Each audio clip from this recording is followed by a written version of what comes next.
currently on the market, there's a handful of really solid AI image generators. Of course, we have Midjourney, who, in my opinion, is number one across everything I've been able to generate. They've just come out with V6. Very, very impressive. Of course, we have Firefly by Adobe, which is impressive because they have allegedly the licensing to all of the images on there. Some people kind of argue and dispute about that a little bit, but I mean, for the most part, they're literally paying the peoples whose images were included in their data set. So they're doing the best in that regard. There's always going to be the complainers.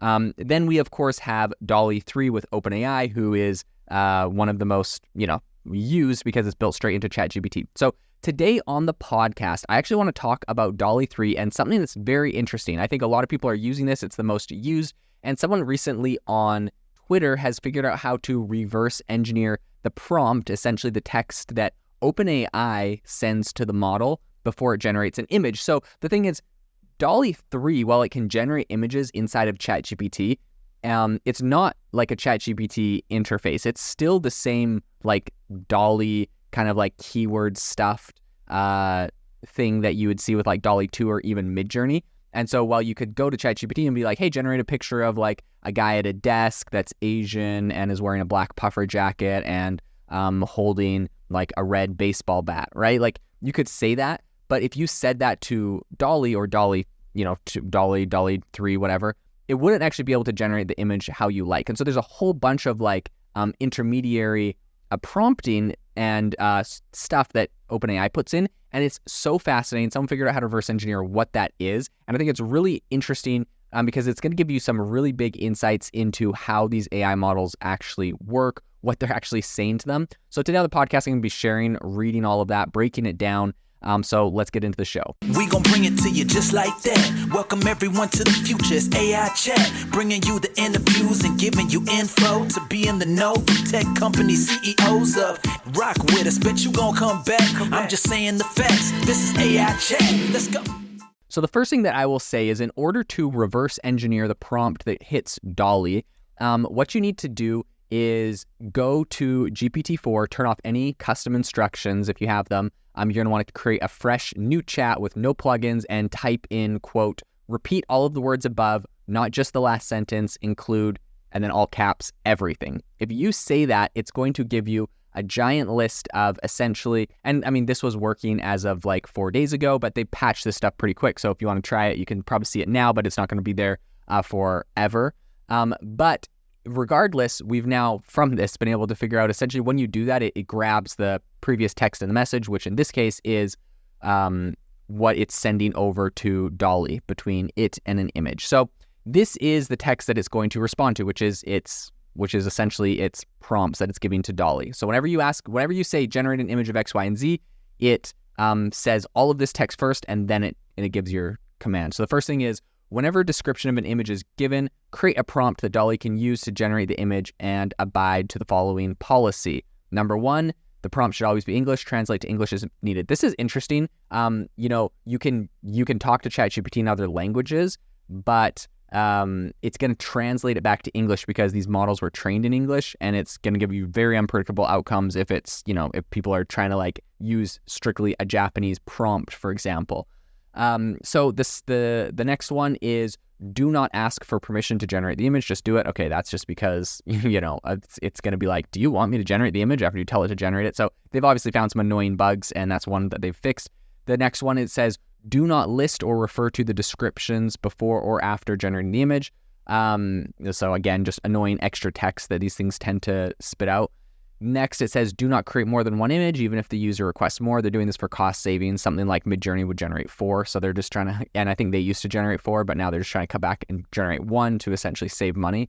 The next is do not create images of politicians or other public figures. Recommend other ideas instead. That's kind of because Midjourney got in trouble where they were generating pictures of like Xi Jinping from China, and then Midjourney wasn't able to do that because obviously China probably got mad. Also, I think, they don't want to get in trouble with the midterm or with the U.S. election coming up in November this year.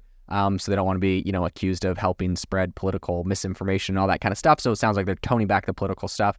The next thing they say is do not create images in the style of artists, creative professionals, or studios whose latest work was created after 1912. e.g. Picasso, Kahlo. So this is very interesting, and something that people have been criticized a lot for is the fact that something like Picasso was included in the training set for these things. People are upset about that. So it's saying like, don't just create like a Picasso, because then people are going to complain about the sourcing. Next, it said, in addition, so this is like, these are all kind of points on that. It also says you can name artists, creative professionals, or studios in prompts only if their latest work was created prior to 1912, Van Gogh, Goya. So, it's in the public domain if it was before 1912, so they're allowing it to do that. And then they also, another note on that is, if asked to generate an image that would violate this policy, instead apply the following procedure. Substitute the artist's name with 3 adjectives that capture key aspects of the style. So this is kind of a clever workaround, and I've talked about this for a long time. Instead of saying, like a specific artist's name, which technically that's their copyright, you could just say like some of their styles, like abstract, watercolor, impressionist, right? Like you can use like just descriptive words for their art and get like similar styles. It's not going to be the exact same. It then says include an associated artistic movement or era to provide context, and mention the primary medium used by the artist. So that's a clever way essentially to get around not being able to use like an artist's name, but you can copy their style, which I think is actually completely fair. Some people might be like, hey, that's still copying them. It's like, yeah, so what? Like if I'm going to go paint a picture today, I'm going to go watch a bunch of YouTube tutorials on like how to paint like Van Gogh, and then I'm going to paint something like Van Gogh, and I'm not copying like Van Gogh. I'm just, using some of the same styles. I'm not literally like a Van Gogh. So I think this is completely fair, because this is how normal artists are going to be doing stuff today that aren't AI generated. So I think that's fair game. It then says the next prompt is diversify depictions with people to include descent and gender for each person using direct terms. Adjust only human descriptions. Your choices should be grounded in reality. For example, all of a given occupation should not be the same gender or race. I think they're doing this because they got criticism. Like if you asked it to generate a lawyer, it was generating a guy. If you asked it to generate a nurse or something, it was always a female, and people got triggered by that. So now it sounds like they're hard coding a prompt in for that. It says, additionally, focus on creating diverse, inclusive, and exploratory scenes via properties you choose during rewrites. Make choices that may be insightful or unique sometimes. That's kind of an interesting thing to throw on the end, like making choices that are insightful or unique. I mean, also that being said, they had the whole line in there about create diverse, inclusive, and exploratory scenes via properties you choose during the rewrite. I personally just would prefer to be able to dictate everything that happens in an image. And I know I'm like I don't know. I just like want the least injections from the original model as possible. And I know that I might be alone in that opinion to some degree. I'm sure some people like appreciate this in there. I personally am like, I just want to ask it for what I ask it for, and it will generate it. And if I want to make, like the lawyer Asian and the person that's, taking out the trash, a white Caucasian male, like I want to just be able to just say that, and I don't necessarily want it to like inject its own prompts in. Not necessarily that those prompts are bad, but like I didn't ask for them. And so yeah, that's just me. And also like, even let's say these ones are cool and you're like, oh, I love these these like injections. Well, what about if they start like injecting stuff you don't love in there? So I don't know. That's just me. I would like it to be more clear cut, but I understand some people have want it in there or whatever. On that note, the other thing that they add in here, which some people like, some people won't, but in any case, they say use all possible different descents with equal probability, meaning like races, make them all equal probability. And then they say some examples of possible descendants are Caucasian, Hispanic, Black, Middle Eastern, South African, white. They should all have equal probability. I'm not sure if it's literally saying to use that list. And also, I mean, I could be uninitiated, but I don't know why it lists Caucasian and white. Guess I don't know the difference. Someone can educate me somewhere. In any case, but like, so, and I bring that up just to say like, if it literally goes off that list of 1, 2, 3, 4, 5, 6 races, then now white is like double weighted. Anyways, so I guess people could be upset about that, or I don't know, whatever. It's just annoying. People are going to be triggered by that. People are going to criticize that. Why is there twice as many white people as other things in there? where I just don't think they need to put it in at all. I think it should just be like default, whatever it wants to generate, and you can just pick yourself if you want to manually do it, which you still can, right? So like if you tell it to generate a specific race, it's not going to be like, sorry, my pre-prompt told me this person has to be Hispanic or they have to be white. If you ask it for something specific, it'll do it. So anyways, what I do think is interesting is like it doesn't mention like Native American. So like are Native American people going to be upset? They didn't get added to the list of examples of, descendants, whatever. So I just think by injecting stuff, they just open themselves up for more criticism instead of less, but maybe not. Who knows? They then say, do not use various or diverse. Don't alter memes, fictional character origins, or unseen people. Maintain the original prompt's intent and prioritize quality. Do not create an image that could be offensive. That one, in my opinion, that's kind of hard to know what would be offensive. I feel like different people get offended by different things, and it might be a little tricky for it to understand what would be offensive. Also, you know what? I don't like that image because maybe I'm like, hey, like create an image of like X, Y, and Z, and I'm like, it's for like a very specific purpose, and it's like, that image could be offensive. I'm not going to do that. Maybe someone's doing a report on, I don't know, like something from history that was bad, and they need like an image for the report, and it's like, that's an offensive image. It's like, well, it's historically accurate, and like I needed it for some report. I don't know. So anyways, again, just why I don't love these like injected prompts is because I feel like it can mess stuff up, and just make it not how you want it to be. But I get it. I understand why they're doing it. In any case, for scenarios where biases the next thing they say is, for scenarios where biases have been traditionally an issue, make sure that key traits such as gender and race are specified in an unbiased way. For example, prompts that contain references to specific occupations. Yeah, so right here they're getting into the one where people were complaining that like all the lawyers were male and stuff. It says, do not include names, hints, or references to specific real people or celebrities if asked to create images with prompts that maintain their gender and physique.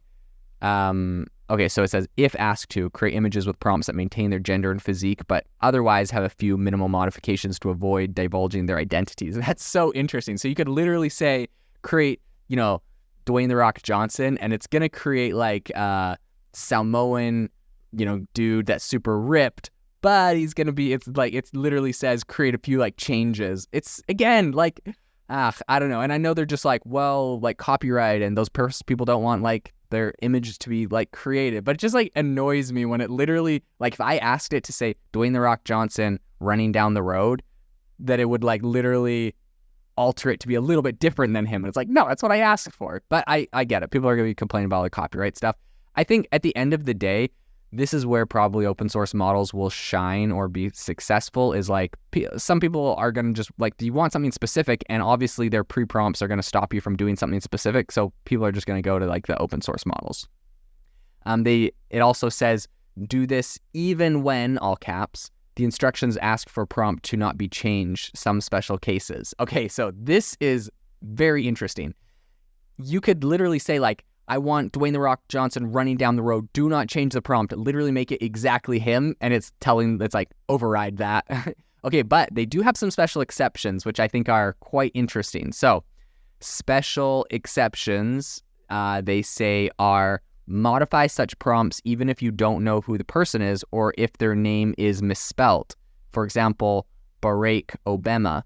So, they're trying to get around people that might like misspell it. And I think the reason why misspelling is interesting is because if you think about it, right, like they're grabbing these massive corpuses of data, and there's going to be a ton of people on the internet that upload an image of Obama and the alt text on that image is spelt incorrectly, Barack Obama, for example. And so it'll be trained. So if I ask for it to do Barack Obama, like it's going to give me pictures of Obama correctly. So they don't like that. They're trying to shut that one down. It says, if the reference to the person will only appear as text out in the image, then use the reference as is and do not modify it. So like, I guess if you said, create a hotel and have a sign on it that says Trump Towers, and then it could do that because it's not a picture of Donald Trump or some Trump. It's a picture of, it's just like the text that says Trump. So I guess that's okay. Interesting. It says, when making the substitutions, don't use prominent titles that could give away the person's identity. E.g., instead of saying president, prime minister, or chancellor, say politician. Instead of saying king, queen, emperor, or empress, say public figure. Instead of saying pope or Dalai Lama, say religious figure, and so on. This one's interesting, and it probably comes back to like the Pope in the puffer jacket. Like that one went viral, and for some reason, a lot of people got upset about the Pope. I thought it was a pretty sweet puffer jacket that they got him wearing. But anyways, this was kind of like right at the beginning of the year. People went on Midjourney and got like a really cool picture of the Pope generated wearing a pretty sweet puffer jacket, and people thought it was a real image. Anyways, it looks like here they're trying not to say like, this is a picture of the Pope. Also because I think they're worried that like it could be inaccurate. Like if I said, generate a picture of the Pope, they want it to just refer to them as this is a religious figure or something, so that it's like, I don't know, the Pope changes, the Dalai Lama changes, King, Queen, Emperor, Prime Minister, Chancellor, all of those change. So I don't know, maybe that could be an aspect of it. But anyways, the next thing they say is do not name or directly, indirectly mention or describe copyrighted characters. Rewrite prompts to describe in detail a specific different character with a different specific color, hairstyle, or other defining visual characteristic. Do not discuss copyright policies in response. Okay, this one is going like after Disney pretty much, who's like, a lot of people have complained that Disney can create like Jedis and Darth Vader, and like there's ways to like, get it to do that. And so they're saying, don't, directly mention Darth Vader. And if someone asks you to do Darth Vader, do like some sort of workaround where it's, it's like essentially they're saying different color, hairstyle, or other defining visual characteristics. So it's like if someone asks you for Darth Vader, or they're describing Darth Vader without saying Darth Vader, like a man with a black helmet mask that has a grill on the front of it and a black cape, whatever. So they're describing it. It's pretty much saying like, don't generate Darth Vader, make it different, like literally make it different. So again, why someone might not want to use this, which feels like it's not letting you generate what you want. Then they say the generated prompt sent to DALL-E should be very detailed and around 100 words long. And then they say the size of the requested image, use 1024 by 1024 square as the default. And you can get a wider image if they request it. It can do 1792 by 1024. And what's interesting is I think if I remember correctly, you can ask for you can just ask it to do like a higher quality image. So I guess it's able to do it right off the bat, but it's just defaulting to smaller square images, probably because it saves money. So yeah, this is so fascinating. I think they keep going and they get a couple more things from this, which is one of the bigger, I guess, other things is that it says the number of images to generate. If a user does not specify a number, generate one image. The detailed image generation potentially modified to abide by the DALL-E policies. If the user requested modifications to a previous image, the prompt should not simply be longer, but rather it should be refactored to integrate the user suggestions prompt.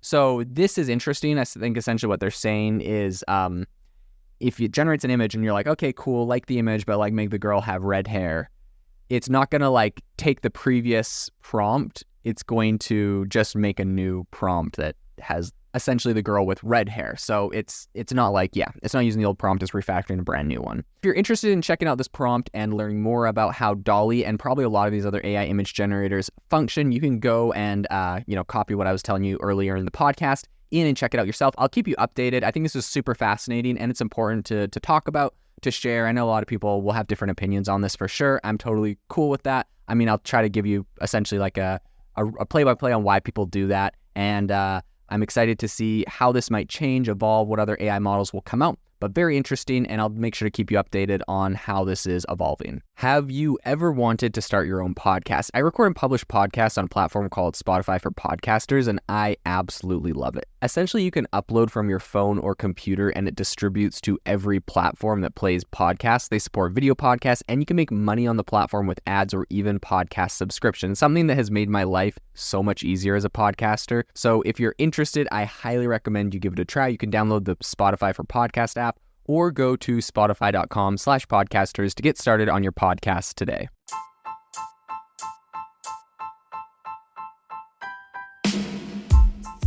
Thank you for listening to the AI Chat Podcast. If you enjoyed the podcast, I'd appreciate it if you rate me wherever you listen to podcasts. And if you're looking for an innovative group of AI enthusiasts, make sure you check out our Discord channel and also our Facebook community. It's obviously a lot more interactive than a podcast where we can actually share software tools, prompts that we're using in everyday AI. I'll leave a link for those in the description below.